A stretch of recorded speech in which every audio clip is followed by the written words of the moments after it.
Bonjour à tous. Par où, comment commencer son manuscrit?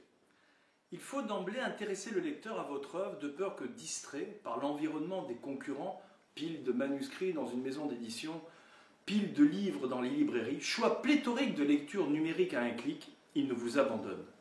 D'où l'importance de la première phrase et des premiers paragraphes. Pour cela, donnez de la couleur à vos mots, de la force à vos idées, du relief à vos descriptions. Il est essentiel de vous assurer que votre début crée le besoin que votre fin va satisfaire. Il faut chercher à susciter l'intérêt, veiller à ce que l'ouverture du roman soit exaltante ou prometteuse d'excitation. Donc, ouvrir l'histoire de telle sorte que le lecteur poursuive sa lecture. Prenez pour acquis le principe qu'au départ, on ne nous lit que du bout des yeux.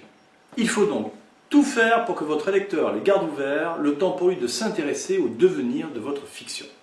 Le suspense qui incite à se demander que va-t-il arriver, qui va gagner, le fera-t-il, ne battra son plein qu'une fois le public familiarisé avec vos personnages, votre univers, ce qui ne peut s'établir qu'au fil des pages. L'anxiété se construit, tout comme la surprise, qui est un résultat autre que celui envisagé par une suite de faits. Il faut donc préférer au suspense ou à la surprise la création rapide d'une attente qui pousse à aller de l'avant au détriment d'une compréhension précise des événements. Optez, surtout au tout début du récit, pour une stratégie de curiosité. Que se passe-t-il? Que veut-il? Qui est-il? Qu'est-il arrivé? La surprise, qui ne nécessite aucune préparation, tient en haleine, éveillée. Une fois trouvé un début efficace, posez votre plume, votre clavier et réfléchissez à votre incipit, soit les premiers mots d'un ouvrage. Ces premières lignes, lieu de concentration d'une recherche stylistique, visent à susciter un vif désir. Dans un premier rendez-vous amoureux avec l'inconnu, la qualité et l'atmosphère des premiers instants restent primordiales. Vous avez su motiver ce tête-à-tête avec votre public grâce à votre stratégie d'ouverture. Votre titre, accrocheur. L'illustration, belle et captivante, elle est votre meilleur avocat. La quatrième de couverture, intéressante et incitatrice au voyage dans vos mots. Et votre nom, seulement informatif, si inconnu, et qui devient le motif principal à vous lire, si grande renommée. Mais maintenant, malgré le fait que le lecteur tienne votre livre entre vos mains, le plus dur commence. Créez l'envie de parcourir vos premiers paragraphes comme l'on boirait un verre pour que, suffisamment conquis, votre lecteur invite votre œuvre à séjourner chez lui. Pour le moment, il n'est là que par curiosité, et sans la moindre arrière-pensée, trouver un livre, ce n'est pas l'occasion qui lui manque. Pour ma part, je conseille un début dynamique, par la présentation d'un événement déclencheur offrant d'innombrables possibilités narratives. Un départ, une arrivée, une rencontre, un réveil sur un autre monde afin de créer et de multiplier les attentes du lecteur. Un matin, au sortir d'un rêve agité, Grégoire Samsa s'éveilla transformé dans son lit en une véritable vermine. Franz Kafka, La Métamorphose.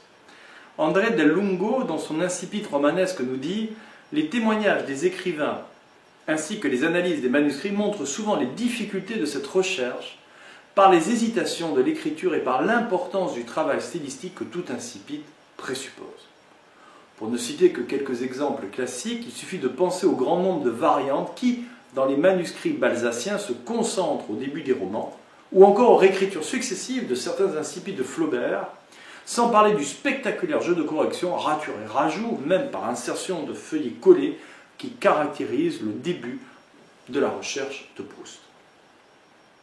À présent que vous avez trouvé votre incipit, il vous faut gérer l'exposition, dont le but est de donner dès le début des informations au lecteur pour qu'il sache quelle histoire il va lire.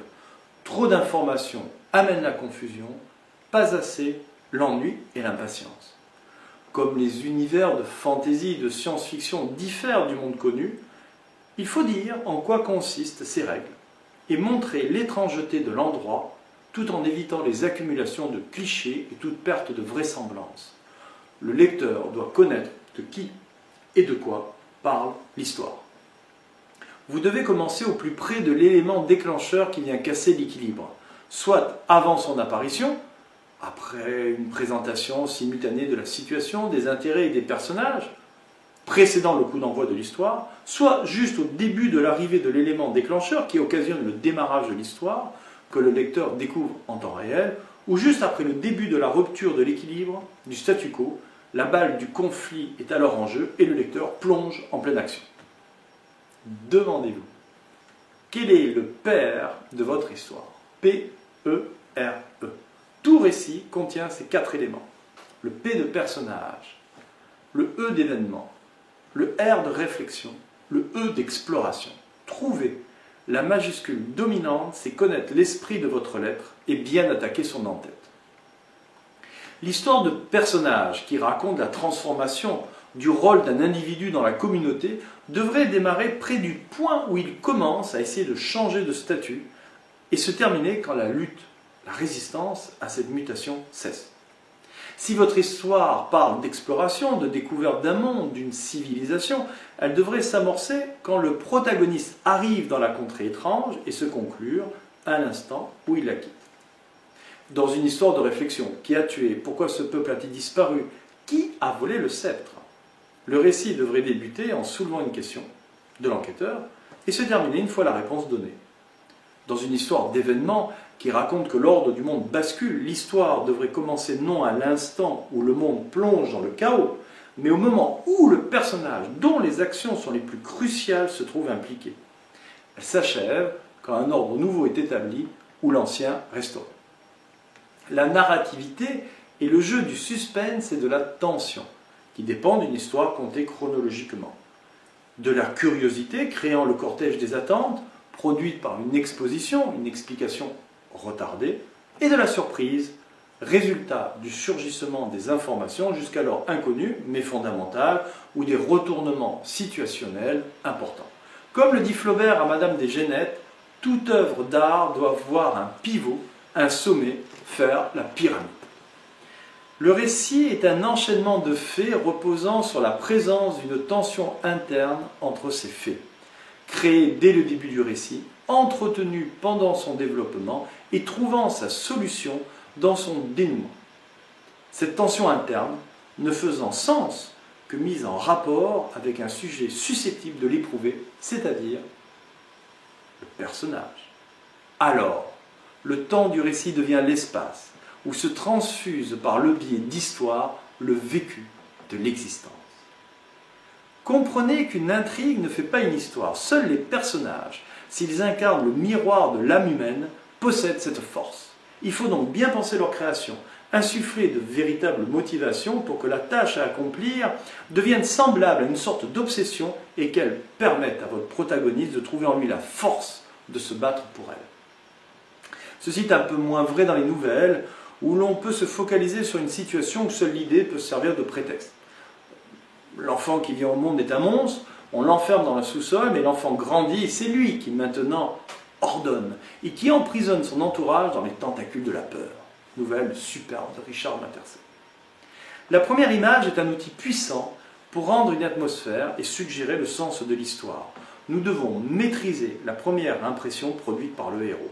La première action du personnage est une merveilleuse opportunité pour mettre l'accent sur son état émotionnel, son statut social, son attitude.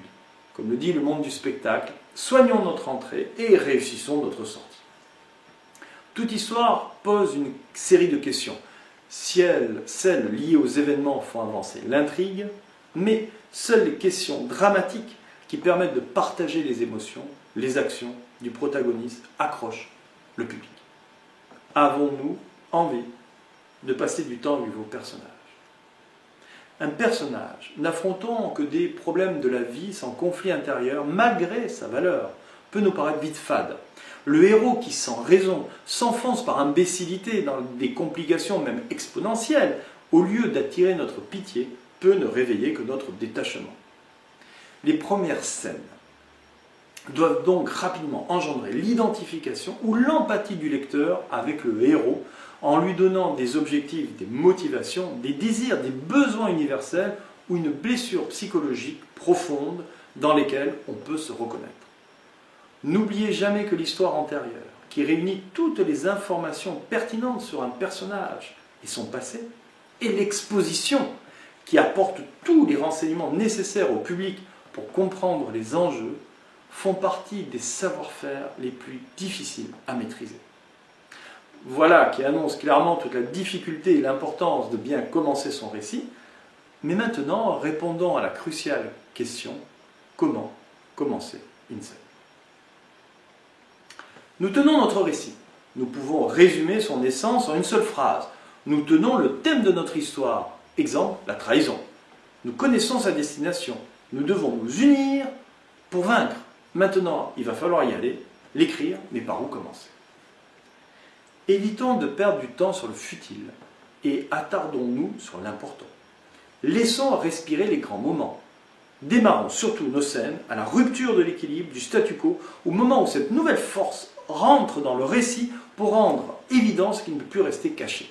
Cet appel de l'aventure, cet incident déclencheur qui poussera le héros à casser ses habitudes, à rejeter son arsenal de béquilles mentales et de dépendance pour accepter, malgré ses réticences, les risques incontournables qui lui donneront enfin l'équilibre nécessaire à sa vie. Le choix de commencer in media res, au milieu des choses, pour transporter en pleine action, technique narrative qui fait commencer le récit au cœur de l'intrigue, peut paraître de prime abord la plus tentante. Elle permet de rendre plus vivante l'entrée dans le récit en reportant les scènes d'exposition, permettant au lecteur de comprendre quel genre d'histoire il s'apprête à lire. Mais autant dire que l'auteur ne doit pas se rater. Le lecteur ne connaissant pas les personnages, il ne peut craindre pour leur vie. Le lien affectif établi au fil des pages encore absent, il faudra le feu d'artifice des mots pour capter l'attention ou bien l'intérêt de la situation en gardant à l'esprit l'arc narratif début, milieu, fin. Ce genre de scène doit impérativement captiver, gérer l'attention, la laisser monter, l'intensifier jusqu'à sa conclusion logique qui doit donner envie de continuer et donc ouvrir sur la suite. Si l'auteur échoue son entrée en matière, pourquoi poursuivrait-on notre lecture? Heureusement, ouvrir une scène peut se faire de différentes façons et d'une manière moins directe. On peut commencer sur un plan général, on avance vers les personnages et le dialogue débute. On peut ouvrir sur une discussion, on recule pour indiquer le décor, on revient sur l'échange et ainsi de suite. On peut démarrer sur une scène ancienne, flashback ou analepse, en la structurant de manière à croire qu'elle est vécue en temps réel pour éviter l'arrêt brutal de l'histoire, et s'en éloigner pour revenir au temps présent de l'histoire. On peut rentrer dans la tête d'un protagoniste après une description de l'environnement, puis dérouler le fil de sa pensée. On peut ouvrir par un prologue pour communiquer une partie essentielle du passé de l'histoire, indiquer au public le genre de l'œuvre, ou pour frapper un grand coup avant que le lecteur ne s'installe dans son fauteuil. Mais aussi, comme dit plus haut, plonger dans l'action immédiate, sitôt le personnage présenté, et le rester tout au long de la scène en intégrant les éléments du décor. Dans son livre Adventure in the Screen Trade, William Goodman, lauréat de 2 Oscars, l'un pour le scénario original de Butch Cassidy et Loki, 1969, et l'autre pour celui des Hommes du Président, 1976, s'interroge sur le meilleur endroit pour commencer une scène. Afin d'illustrer sa théorie, il donne cet exemple. Vous écrivez une scène dans laquelle un journaliste interviewe une personne et que cela se présente ainsi. Le journaliste arrive sur le lieu du rendez-vous, les 2 personnages font connaissance. Après quelques instants, le journaliste recommande de commencer l'entretien, il allume son magnétophone, prend son carnet et pose ses questions. Il échange des propos, puis le journaliste satisfait met un terme à la conversation, il stoppe son enregistrement, il remercie son interlocuteur, il ramasse ses affaires et se prépare à partir. Il salue son hôte et se dirige vers la sortie. Mais une fois parvenu à la porte, il s'arrête soudain, comme saisi d'une arrière-pensée, et s'exclame « Ah, au fait, une dernière question. Quel est le meilleur moment pour commencer la scène?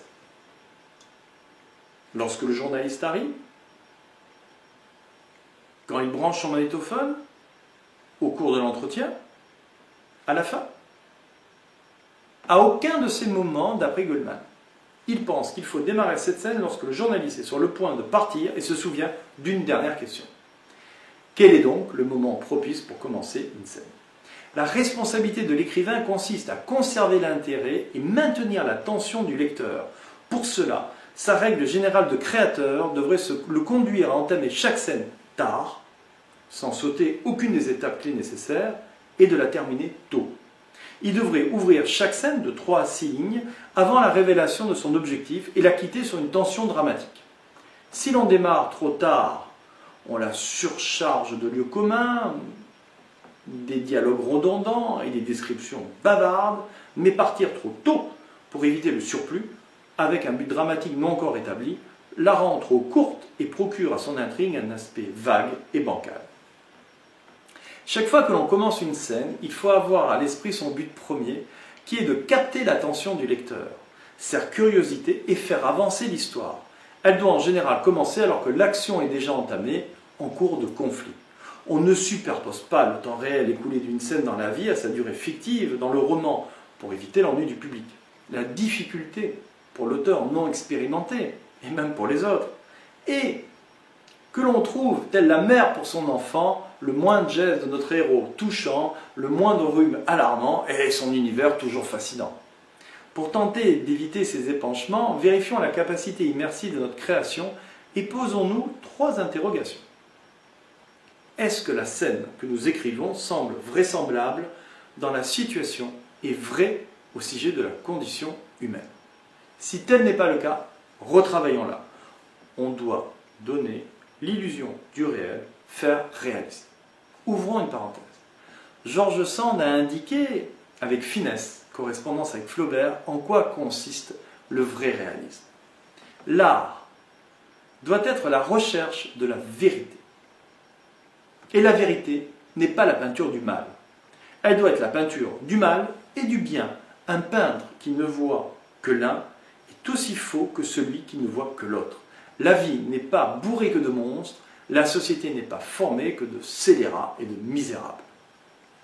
Banville, dans ses critiques, nous dit « Comme Shakespeare, comme Molière, comme tous les maîtres, Balzac a pris pour ses héros l'avidité, la luxure, la haine, l'amour de l'or, l'ambition, et il prête à ses démons toujours jeunes les oripeaux, les modes et le langage de l'époque où il a vécu.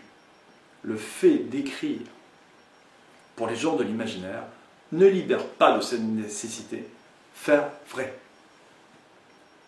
Les acheteurs de livres, nous dit Stephen King dans Écriture, Mémoire d'un métier, ne sont pas attirés dans l'ensemble par les mérites littéraires d'un roman. Ils désirent avant tout une bonne histoire à dévorer dans l'avion, une histoire qui les fascinera au point qu'ils auront envie de tourner chaque page jusqu'à la dernière.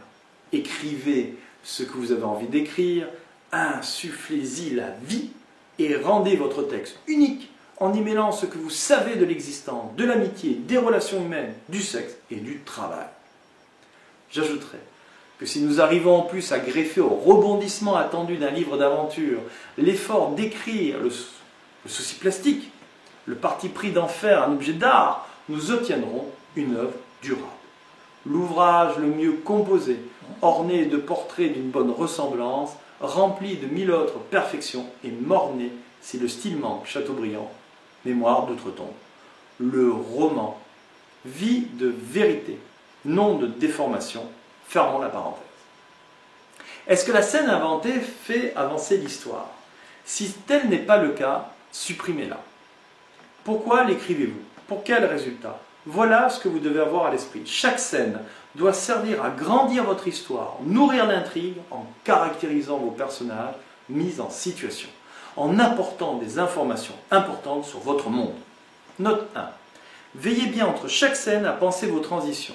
Réfléchissez à la meilleure manière de passer d'un raisonnement à un autre, de lier entre elles les idées exprimées, les scènes, d'un décor à l'autre. Répondez aux questions suivantes. Qui parle? Pourquoi en sommes-nous là? Quoi attendre de cette scène? Note 2. Veillez à la bonne tenue de vos cadres spatio-temporels. Le lecteur ne doit pas se sentir perdu. Il doit entendre son cœur battre et avancer vers l'inconnu de l'auteur, de vous, et non se demander où il met les pieds par une perte de repères non voulue. Répondez aux questions suivantes. Où sommes-nous? Quand se situe l'action par rapport à la précédente? Enfin, note 3. Placer son personnage à un point de crise existentielle ou économique peut l'amener plus facilement à diriger sa vie dans de nouvelles directions et le rendre plus vulnérable au changement. Troisième question. Est-ce que la scène que vous écrivez est construite comme si c'était une histoire complète, début, milieu, fin, avec presque toujours un conflit crescendo, intérieur ou extérieur, un point culminant et une résolution. Si tel n'est pas le cas, retravaillez-la. Surtout si vous êtes dans les premiers chapitres. La plus grande majorité des scènes devraient posséder un pic.